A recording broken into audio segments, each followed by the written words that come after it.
તમે ચંદ્રવંશી કહ્યું એટલે મને યાદ આવ્યું, આહિર સમાજ વિશેના ઇતિહાસ વિશે પણ થોડું જાણવું છે, કેમ કે આપણે ત્યાં સમાજોના ઇતિહાસ ઘણા બધા લખાયા હોવા છતાં બહુ બધા ઓછા લોકો જાણતા હોય છે. હમણાં મહારાષ્ટ્ર થયો ત્યારે બહુ જ ચર્ચામાં આવ્યા અને બહુ અદ્ભુત દ્રશ્યો હતા એ જોયા પછી. તો એના વિશે કંઈક તમે કહો. પહેલાં તો મહારાષ્ટ્રને ખૂબ શુભકામના આપું, કારણ કે એમાં હું આગલી રાતે મારો કાર્યક્રમ હતો, હું હાજર હતો.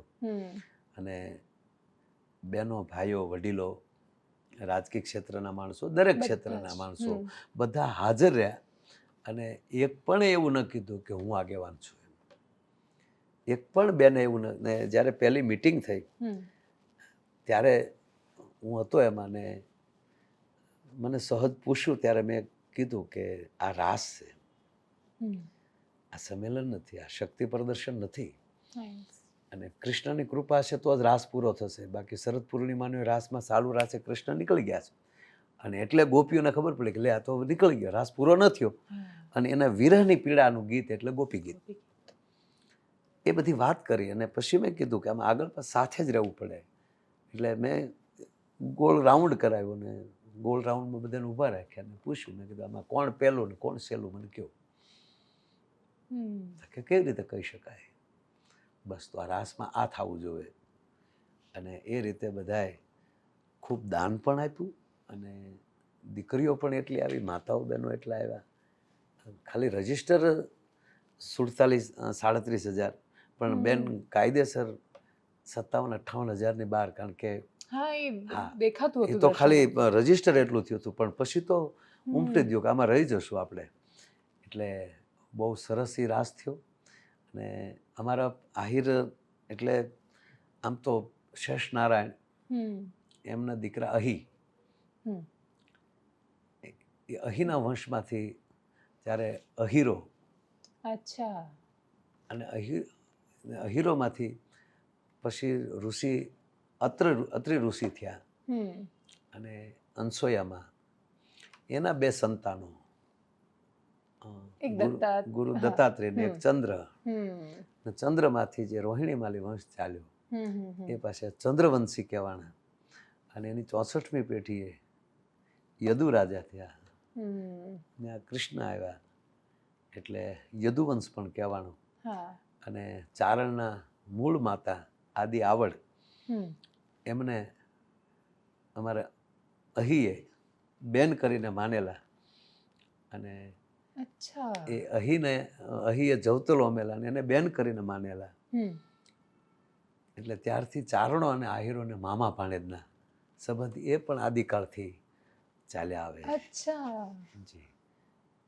અને ઇતિહાસ એવા જ છે બેન કે એ પહેલેથી સત્તા માટે કોઈ દી કાંઈ નથી કર્યું, પણ પવિત્ર રાજાને કંઈ થયું હોય તો એવા અનેક દાખલા, એક નહીં અનેક દાખલા, દેવાજ બોદરથી લઈ અને ભોજા મકવાણા સુધી પોતાના બલિદાન દીધા છે, પણ એના રાજાનો વાળ વાંકો થવા નથી દીધો.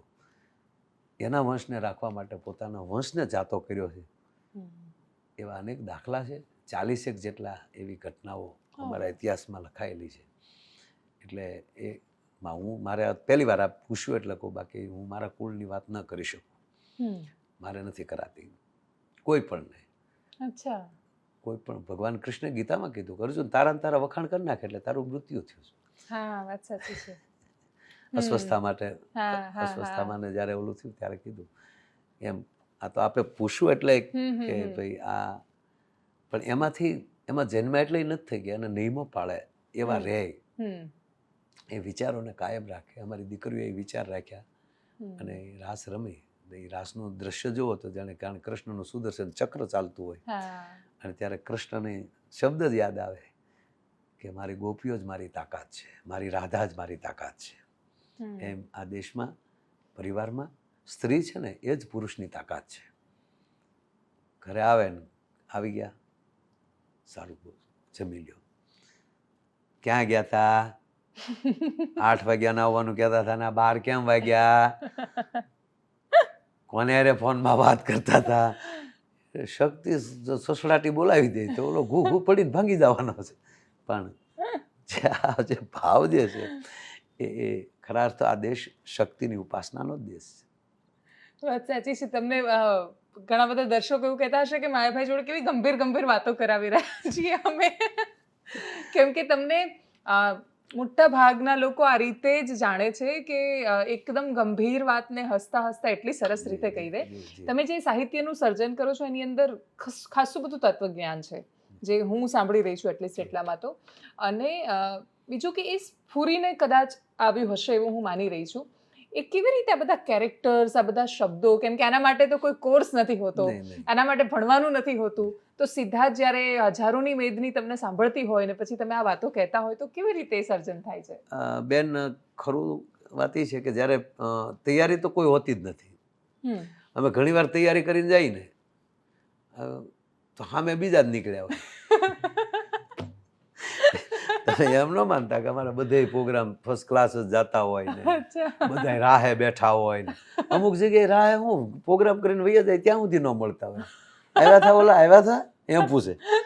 ઘણા તો એટલો થાકેલો હોય ને તો આપણે પ્રોગ્રામ પૂરો કરીએ ને ત્યાં જાગ્યો હોય, એ ભાઈ ચાલુ કરો, ચાલુ નહીં, પૂરો થઈ ગયા વૈયા જાય બધા. એ અમને કહે વૈયા જાય બધા, ચાલુ કરો. પબ્લિક ઓલું જાતું હોય ને વૈયા જાય, વૈયા નહીં તું વૈયો જાય હવે હાવ. એટલે એ અમારું ધાર્યું નથી થતું, પણ એક અંદર તૈયારી જે રાખવાની કે સ્ટેજ ઉપર બેઠા પછી સામે જો આમાં બે અર્થ થાય બેન, કે સામે બેઠા એટલે જેવો પવન એવી ઘોડી માંડવાની ના, મતલબ કે સામે જો દાખલા કે સ્કૂલમાં હોય, સ્કૂલમાં બાળકો સાથે પ્રોગ્રામ હોય ત્યાં અમારે મોટી મોટી વાત કરવાની હોય. આપણી બાળ વાર્તાઓ તમે જોવો ને બેન તો બધી મોટી મોટી વાત સાચી છે, વિશાળ દ્રશ્યો બતાવે. એક મોટું નગર હતું, નગર જ હોય, મોટું કવડું હોય. શું કામ? પણ મોટું ગઈ ને તો નાનું અંદર આવી જાય, કારણ કે સામે નાનું છે.